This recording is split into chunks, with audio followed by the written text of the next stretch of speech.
In today's episode, I'm going to show you how to reduce the risk of employee turnover. I'm working with Emily, who's a client of mine, on designing her leadership style and creating a leadership development plan for her so she can lead by example. And then what we're going to do is do the same exercise with her entire leadership team. So there's accountability, commitment, and empowerment and community through growing as a leader in their organization. The results of this are going to be absolutely outstanding, and it's going to open up communication. It's going to enhance problem solving, and it's going to make leadership development be a 50-50 path and partnership path for both the owner of the restaurant and every leadership layer within the organization. Enjoy. Welcome to the Restaurant Leadership Podcast, the show where restaurant leaders learn tools, tactics, and habits from the world's greatest operators. I'm your host, Kristen Marvin, with Solutions by Kristen. I've spent the last 2 decades in the restaurant industry and now partner with restaurant owners to develop their leaders and scale their businesses through powerful one-on-one coaching, group coaching, and leadership workshops. This show is complete with episodes around coaching, leadership development, and interviews with powerful industry leaders. You can now engage with me on the show and share topics you'd like to hear about, leadership lessons you want to learn, and any feedback you have. Simply click the link at the top of the show notes and I will give you a shout out on a future episode. Thanks so much for listening, and I look forward to connecting. Running an independent restaurant is no joke. You're doing it all. Managing your team, maintaining quality, keeping things safe, and the back of the house can sometimes feel like organized chaos. That's where restaurant technology steps in. They've created a system called Total Oil Management that helps take one big job off your plate, managing cooking oil. No more lugging jugs of oil or dealing with dangerous spills. Their system does 4 things for you. Delivers fresh oil automatically, removes used oil safely, no mess, no stress, helps your team stay safe and your food consistent, and even turns your used oil into biofuel, which is pretty cool. Thousands of independents across the country are already using it to cut costs, save time, and make their kitchens run smoother. If you're curious about this and want to learn more about how it could work in your space, visit go.rti-inc.com/restaurant leadership podcast. Again, that's go.rti-inc.com/restaurant leadership podcast.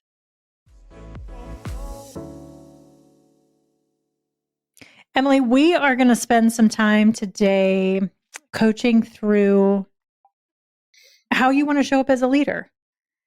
And we've been working together for a while. This is going to be fun to revisit. We've talked about it in short sentences and in many, many ways, many times. But what is important to you today about understanding how you want to show up as a leader? You know, the thing that's really important to me today and right now, honestly, is that I'm in this kind of pretty big transition as a leader at the moment. And so part of this has really been, I guess, redefining who it is that I want to be as a leader because of a new role. As well as, and as I'm preparing for this meeting with my whole leadership team tomorrow, where we really are kicking off this next part of the journey of me being in this new role, as well as kind of trying to revisit some things that maybe we used to do that we really enjoyed, and things that I used to do as a leader that I really enjoyed that maybe we want to get back to. So it's a little bit of kind of column A and column B, which seem a little like they might fight, kind of, because some of it is like new and growth and development, a new role, but then some of it is stuff that I feel like was really great. You know, I've been in my role for 19 years with my company, and so some things that I thought were really great from 10 years ago that I really missed, that I also want to bring back as a leader as well. So a little bit of It's a very wide spectrum. Yeah. Can we talk a little bit about your current position and this transition that you're getting ready to go through? Yeah, totally. So I, as you know, am currently the COO of Secret Sauce. So, and have been in that role and slowly, gradually working up into that role for 19 years, really since we opened Steuben's Uptown. But Josh, who has been my boss and my friend and my mentor and is the owner of the company, is now on sabbatical, and really kind of unofficially handing the reins over, and really not having the kind of presence that he has had before.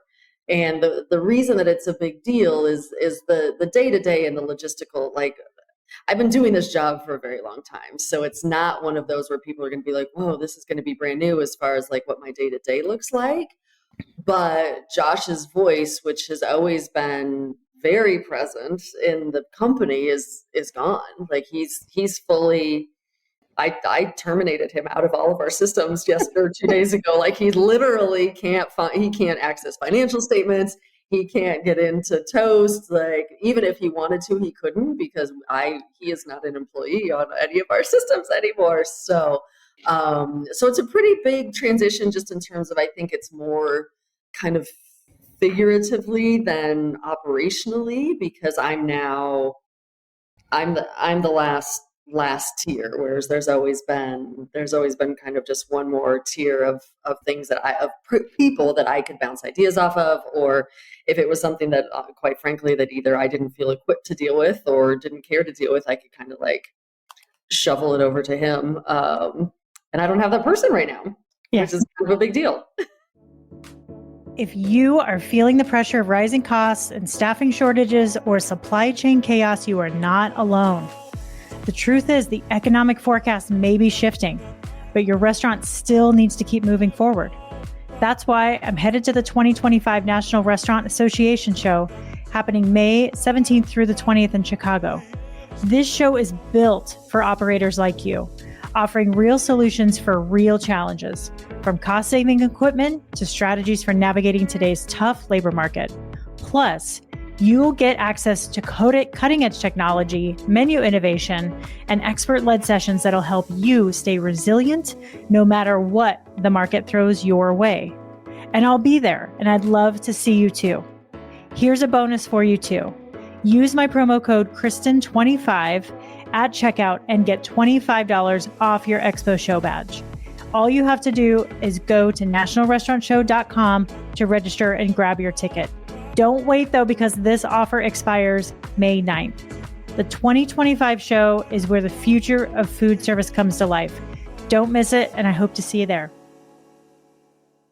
And you've been going through some incredible changes and structure, different leadership structure changes in order to get ready for this. And so you've brought on a new director of operations. Your role is changing, and your leaders, things are going to change a little bit for them too. So we're going to start with doing this exercise with you today, and then the goal is that we do this with your leadership team too. What's the hope and the impact that you really want to see from their perspective?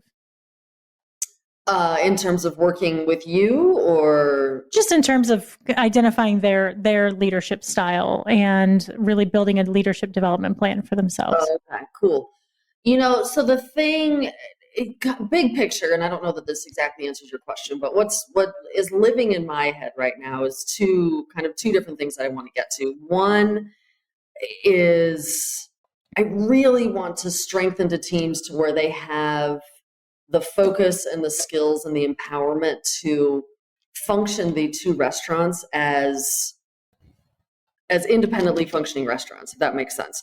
For years and years, forever, we've always had this extra layer, this secret sauce layer that has functioned as everything from HR to shift coverage to really everything that they need. And unfortunately, it's been beautiful on a lot of levels, but there's also been this level of where my GMs haven't 100% been able to develop into GMs because there's always been me or always been another layer to deal with maybe some things that GMs should deal with, and same with chefs and things like that. So the first part is really some greater empowerment on how to make it to where Steubens just operates as Steubens, and they don't care whether I'm around or not. And Ace operates as Ace, and they're just kind of these functioning restaurants that just take care of themselves. Would be a really big deal. And then the other part on the leadership side of things, and you and I have talked about this before, is this idea of sustainability, and getting back to / creating new / opening lines of communication, whatever that looks like, to where my team is feeling supported by this environment in a way that it is sustainable for them to be here happily and productively for a very long time. And those are like my two big ones. Love it. Well, kudos to you for showing up here first and doing the work yourself. And leading by example. This will be, I think, really exciting for them to listen to, and for you to share your development plan with them, and to hopefully motivate and inspire them to really take this seriously and lead with that focus and clarity to help the business be more sustainable and empower them to be even better leaders than they are today, which is really exciting. Love it. Yeah. Okay. Good. Well, let's jump in. So let's start with a leader that's really made a huge impact in your world. This could be someone that you know in the community, someone that you've worked with, someone, a boss, or someone that you've led that you just really admire. Let's talk about that person. I guess I have two, so it depends on which one fits more of kind of which direction we want to go. Am I allowed to say Josh, even though I'm kicking him out of my world? You can say whoever you want. Really, Josh has had hands down the most biggest impact on my life of any leader, and that's both professional and personal. You can't, after working with someone for 19 years and knowing him. My ex-husband worked for him before I started working for him for 5 years before that. So I've known Josh for 25 years, right? So I would say he's had a huge impact on me as an individual. The other one that comes to mind would be my general manager, my old general manager at Ace. Her name was Kate. She's still around. She's just not my GM anymore. Her name's Katie. She moved out to Portland, and she just had a huge impact on me, just in terms of seeing the power of being a really awesome mentor for someone, which I was with her. I really took her under my wing for like a full 2 years almost. She had never been a GM before, and when she left us, was the best GM we've ever had. And we still have a great relationship, and she still runs things by me, and she still says thank you for everything that she learned here. So that was pretty empowering, and seeing where she's at now and what she's doing with her life is really inspiring as well. Awesome. Those are great. What leadership characteristics does Josh embody? He has this eye for, he sees things that no one else sees, that while sometimes you're like, oh my gosh, every single time you come in, you see something, which can sometimes be like soul crushing, but at the end of the day, he's also not wrong, right? And he has this attention to detail. He has a very specific idea in mind of how he likes things done. But he also is willing to bend based on what's best for the team and best for the company, even if it doesn't quite fit in with what his head is at, where his head's at. So I would say eye for detail and seeing everything, flexibility. Okay. And he asks a lot of really great questions. Sometimes almost to a fault, where you're like, oh my God, can you please stop asking questions? Just let me do my thing. But again, at the end of the day, he's not wrong with all his questions, which makes him just very thoughtful. Okay. He's not money driven. It's always been about the people and the culture and the love of what we do. Okay. And that's a really big deal too. So we've got attention to detail, flexible. I wrote down curious, thoughtful, people focused, culture focused. Anything else? I mean, I could say a million, but those are probably the big ones. I mean, I have always said that he really taught me how to do business the right way. Okay. How about Katie? What characteristics would you use to describe her? Dedication, high energy. She had a way of, her team would do anything for her. She had this way of just like rallying, and it could be like, let's go scrub the dumpsters. And they'd be like, yay, we love Katie, right? Like the worst thing possible. And it didn't matter because they just loved her so much.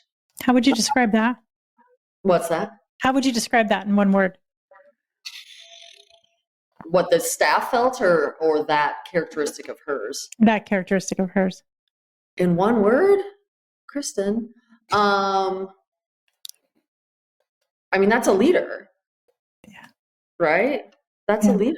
To have people willing to follow you anywhere and everywhere and do whatever needs to happen is pretty like amazing. Her team was so dedicated to her. It was really like awe-inspiring. What was it about Katie that inspired them to follow like that? I mean, part of it was her age. I mean, she's very close, right? She's young, so they could relate, which, I mean, that just is what it is. But, she was always very positive, always very excited about what was going on, excited about trying new things, would call them on their bullshit, which I think was a big deal, and not in like a shitty way, and just like hey, don't do that, right? And they'd be like, okay, you're right. She also, and this is not necessarily a positive thing, but she was here. She loved Ace so much. So she was here to the point where I would have to like kick her out, be like, you have to take a day off. But she just loved being here. And I think her team could sense that she just loved Ace, and she wanted to make it the best, greatest, most awesome place possible. Okay. Yeah. So I've got dedication, high energy, relatable, positive, excited, direct / tough love, and present. Yes. Okay. Hey there, podcast friends. I hope you're enjoying these impactful conversations and leadership insights I'm bringing you each week. Before we dive back into today's episode, I want to take a moment and reach out and ask a small favor that would go a long way in supporting the show. If you've been loving the content I'm providing, please take a moment to leave a rating and review wherever you listen to your podcasts. Not only does it make my day, but it also plays a pivotal role in helping the show grow. Your reviews boost my visibility, attract new listeners, and encourage exciting guests to join me on the mic. So if you want to be part of my show's growth journey, hit that review button and let me know what you think. Thanks a million for being awesome listeners.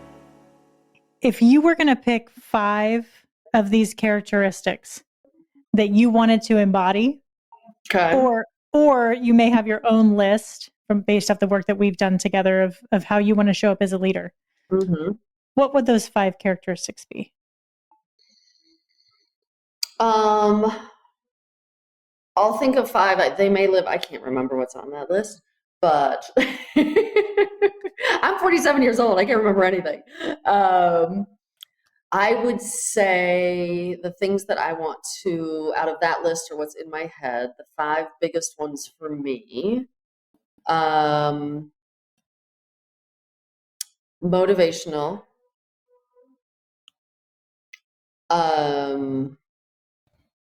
what was the one for like holding people accountable, but in like a good way? Like direct / tough love? Yeah, something like that. Yes. Okay. I'll put direct. Okay. Direct. Motivational, direct, relatable, which to me, on my level, I think just means more like accessible.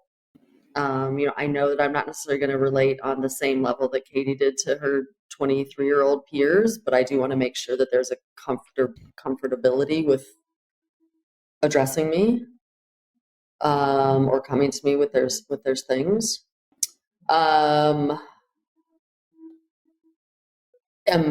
Empowering, I think, is a really big deal for me. I tend to want to do everything myself, and I think it's a really big deal in this new role that I'm empowering other people to do the things that honestly they should be doing anyway. Yeah.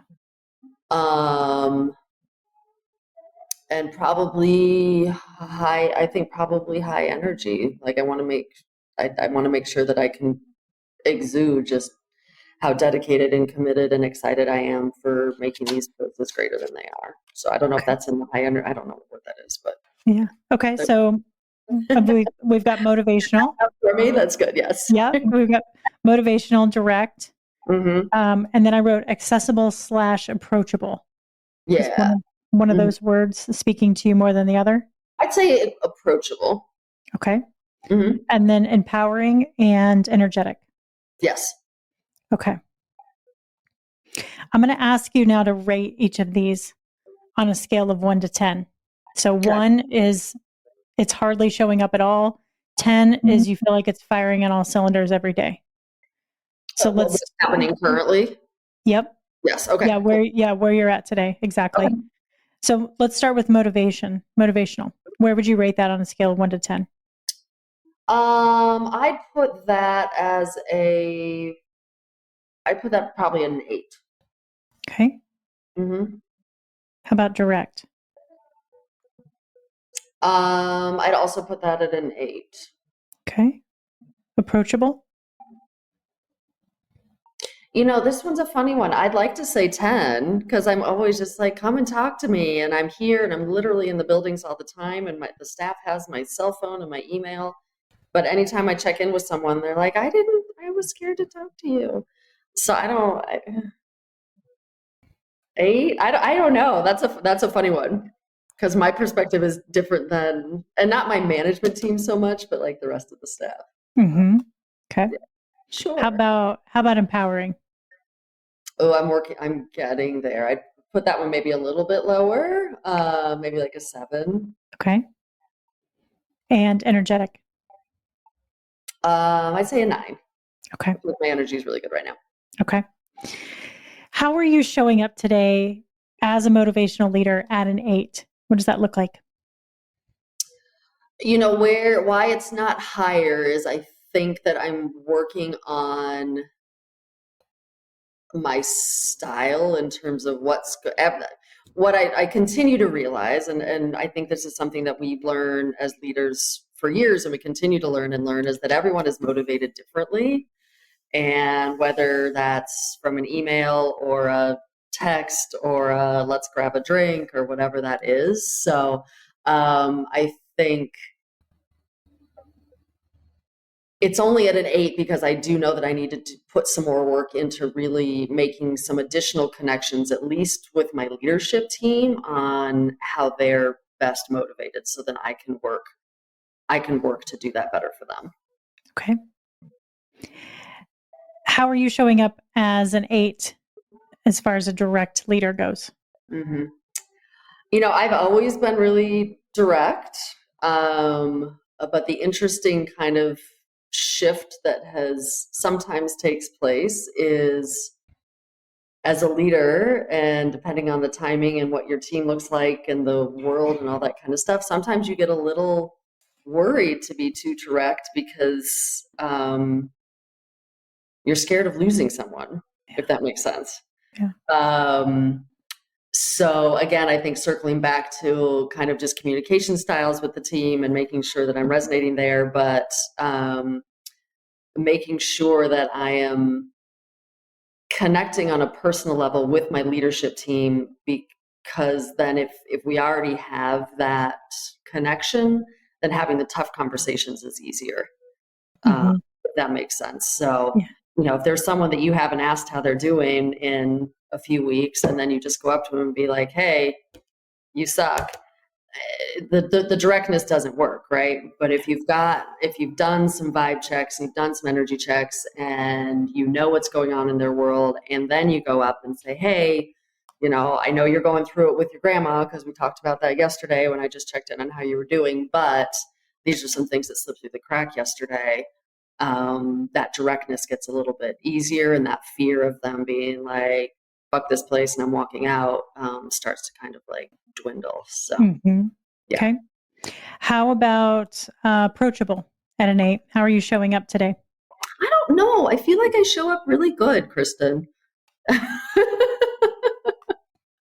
Like I said, I'm in the restaurants all the time. I chat with the staff. I say hi to them. They have my contact information. I'm always saying like, let me know if you need anything. And maybe, there's this theme that keeps coming back on the other two, is maybe just more of those, me going to individual staff members and just doing me initiating first. And then maybe that makes my approachability a little bit closer to what I think it is versus what they think it is. Okay.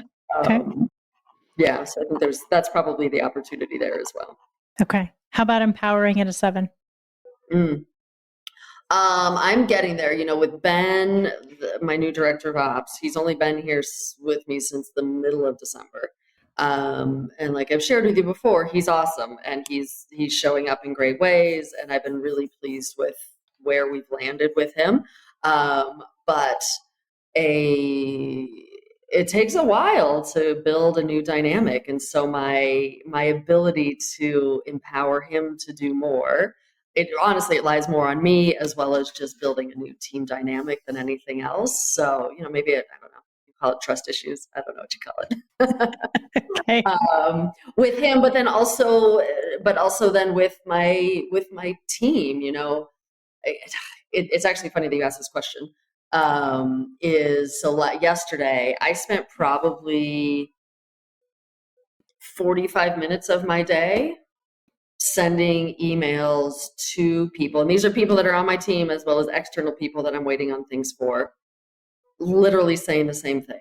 Hey, just following up. Hey, just want to see where we're at with this.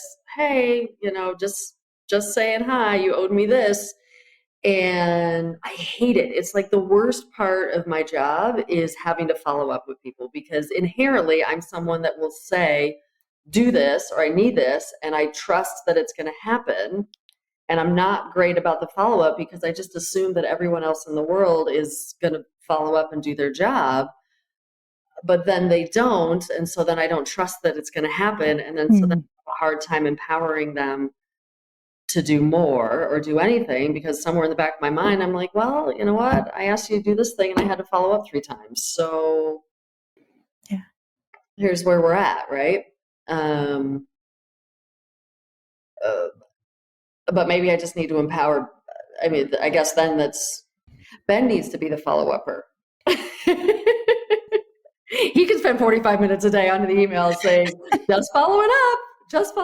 And then I just follow up with Ben. But again, it's a new relationship that we're still developing in a really good way, though. It's not because there's anything wrong. It's just time. Yeah. Okay. Yeah. Okay. How about energetic at a 9? I'm feeling good. Yeah. I think I'm pulling a lot of energy out of this transition into Josh going on sabbatical, and it feels really good. I would say it's not at a 10, because I don't think anything can ever really be at a 10. There's always an opportunity for some improvement, and honestly, energy level 10 might be a lot. So maybe a 9 is good.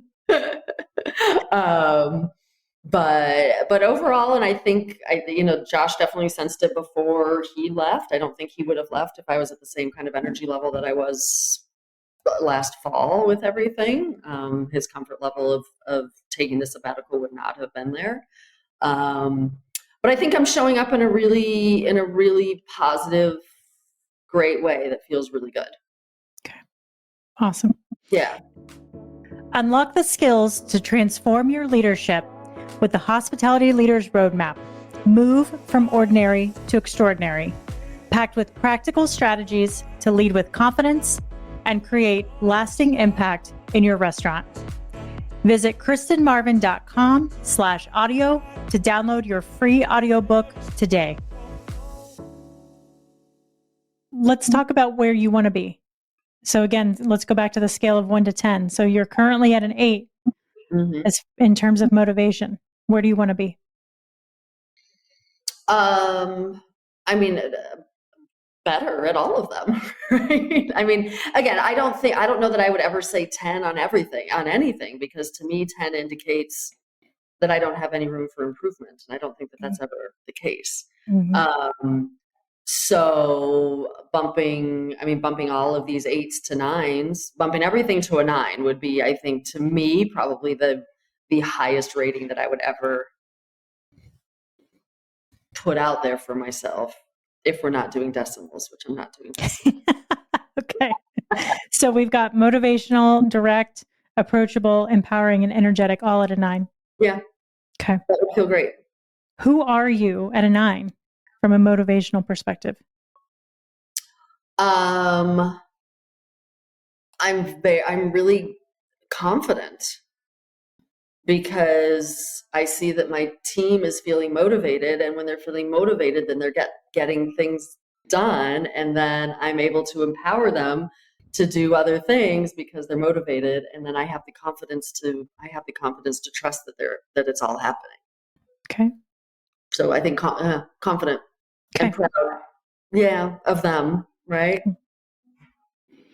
How about direct?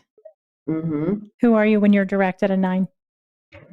I mean, I think it's a really similar theme. I'm direct so that I'm holding people accountable, and you hold people accountable and they feel empowered and motivated, they get shit done, and then I trust them to do other things. How about approachable?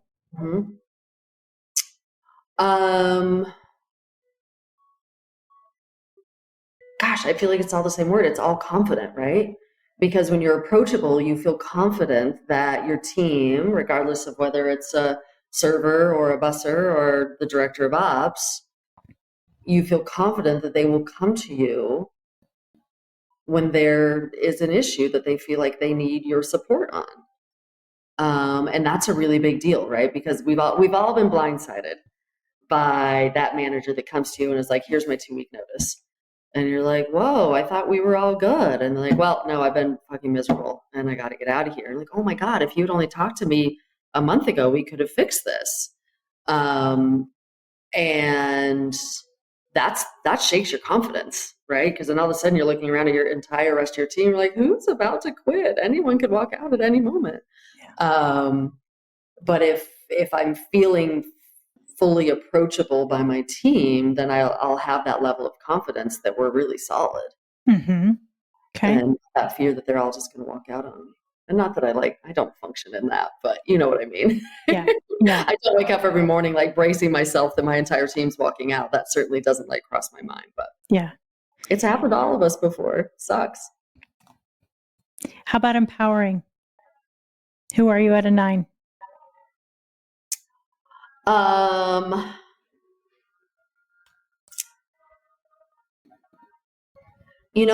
If I'm empowering my team, then I'm also feeling empowered to do the things that honestly I should be doing, rather than the things I'm doing that I haven't trusted to give to someone else. So I'm more in my role in terms of what I should be doing, more big picture thinking, more working on the business versus in the business,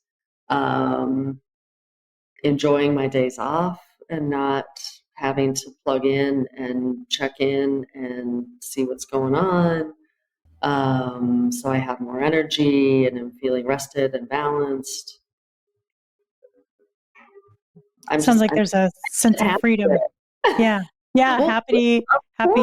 It's a big deal. Freedom. And it's funny that you say that because, I've been working. My oldest daughter is graduating from high school this year, and I'd like to take her out of town this summer as like a celebratory trip before she moves to college. and I'd like to be gone for 2 weeks. And I haven't been able to pull the trigger yet on buying these tickets, because I'm still don't feel like I have the freedom to do so yet. Okay. So that's something, yeah, that'll be a moment to celebrate when I push the buy. Love it. You have to share that with me. Yeah. And in energetic, we talked about you feel like you're at a 9 and you want to stay consistent there. Yeah. So if you were to pick one of these characteristics to focus time and energy on, moving that needle from where you're currently at to where you want to be, which one would have the greatest impact on your leadership? Empowering. Okay.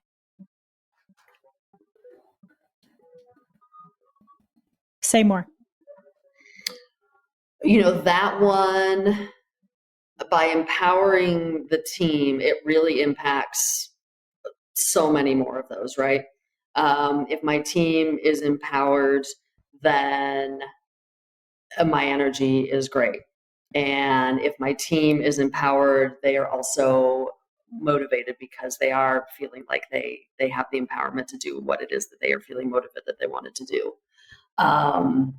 If my team is empowered, they're feeling empowered to come to me with good things or bad things, and know that it's safe to do so. So the empowerment is a really big deal on their end. And if I'm feeling like I have properly empowered my team, then my energy feels great and my confidence feels great and we're getting things done. And it's funny, right? You think about this, that there hasn't been a mention of like any financial situation here, right? But at the end of the day, I know that if my team is empowered to do what they need to do, then the finances will follow suit. Yeah. And that would be great. Yeah. That's one of your big goals too. It is. I mean, I know that's a big deal as a business owner and as a leader. I mean, yes, you want all the altruistic, lovely, amazing things, which I adore, and honestly is why I do what I do. But ultimately, if you can't do all of this and have a financially sustainable business, then what are you doing? Yeah, that's not going to last long, right?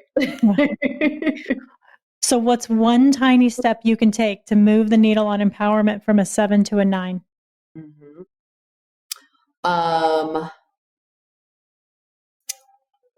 Clear communication of my expectations and then follow through on those.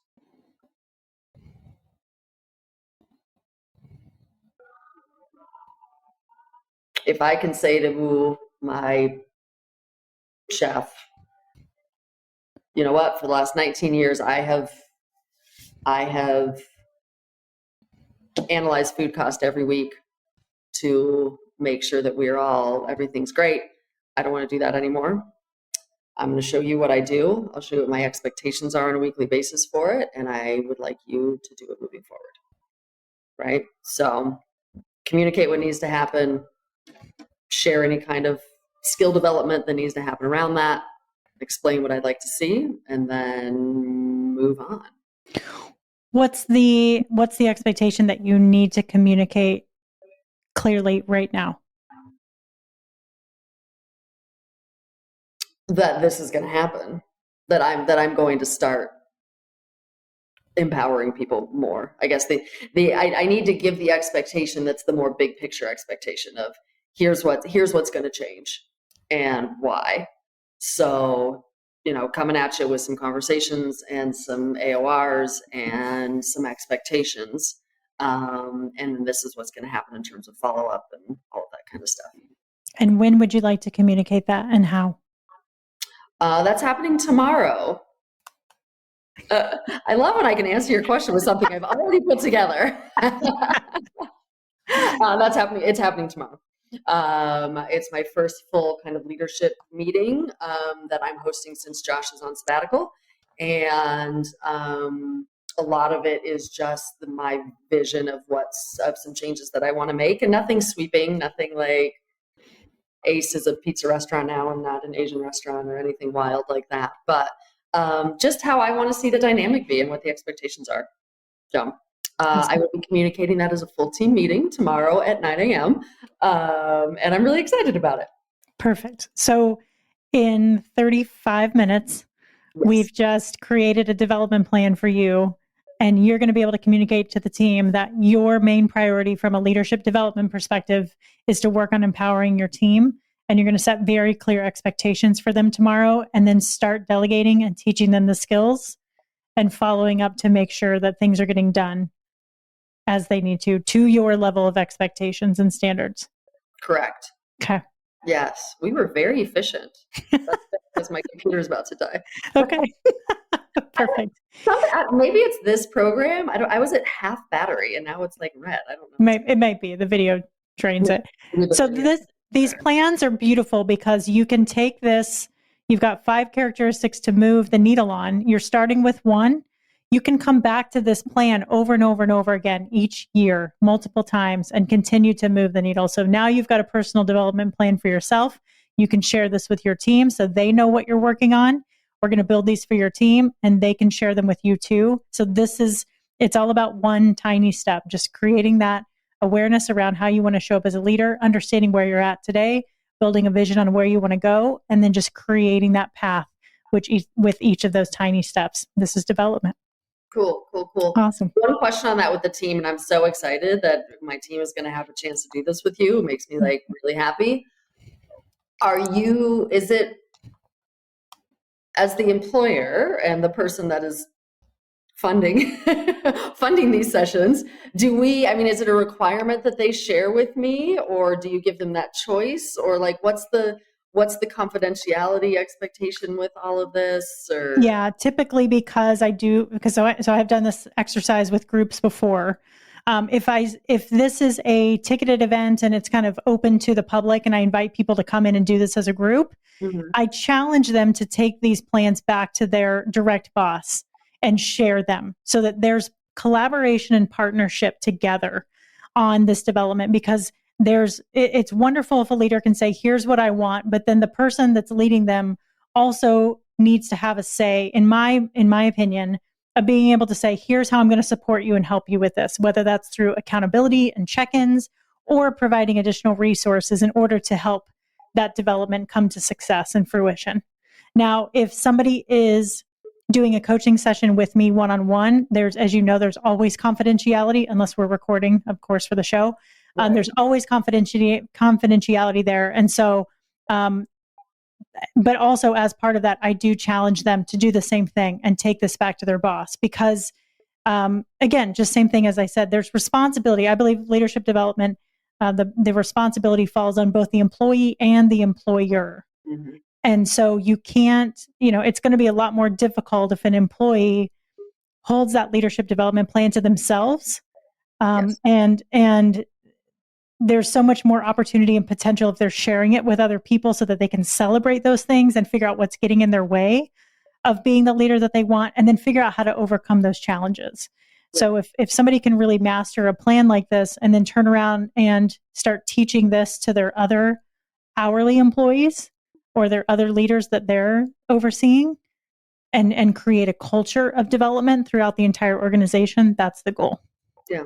Okay. Yeah. No, that makes total sense. We've done a lot of visioning in the past and writing visions, whether it's personal visions or professional visions. And one thing that I always wrap up with when I'm introducing the concept of visioning to people that are new is, of course it's up to you, but I always encourage sharing it with someone so that you have kind of an accountability buddy, someone that can ask you hey, how's it going with that?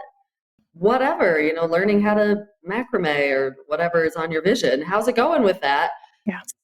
And I love this, and this is something that you and I have worked on so much, and I'm getting so much better about, is just someone that you can celebrate your wins with. And that's a really big deal. And if you don't share it with anyone, then you don't have anyone to call you on your shit, and you also don't have anyone to be like, look what I did. Yeah. So cool. Okay. I like that. Yeah, I love it. It's also just really inspiring, right? Just to be around people that are working on themselves and wanting to get better and make the organization better. And who doesn't want to be in an environment like that? Right? Yeah, no, I would agree. I think it's awesome. Really great. Well, Emily, thank you for showing up as powerfully as you did. Really appreciate your time. and can't wait to share this with the world. And that is going to do it for us this week. So for anybody listening, please share this exercise with anyone that you know in the industry that could benefit. If you're driving, I challenge you to pull over, grab a pen and paper, do this exercise for yourself. Yeah, be safe. And we will talk to you all next week. Thanks so much. Awesome. Thanks, Kristen.